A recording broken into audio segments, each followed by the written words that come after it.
Good evening সবাইকে। একটু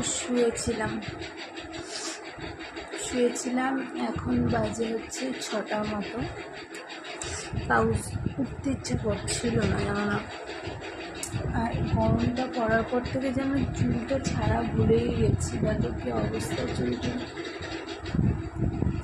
এই চুলটার মধ্যে যে কত জট রয়েছে তার ঠিকানা নেই। উঠেছি, এবার হচ্ছে বাইরে যে তখন জামা কাপড়গুলো সব মেলে রেখেছিলাম সকালবেলা, কিচ্ছু তোলা হয়নি, সেগুলো সব তুলবো, চা করবো। আর পিকুকে এসছে হচ্ছে এখন পড়াতে, ছেলেকে পড়াতে এসছে, ওইভাবে পড়াচ্ছে। নাকটা কবে থেকে বন্ধ, এখনও ঠিক হচ্ছে না।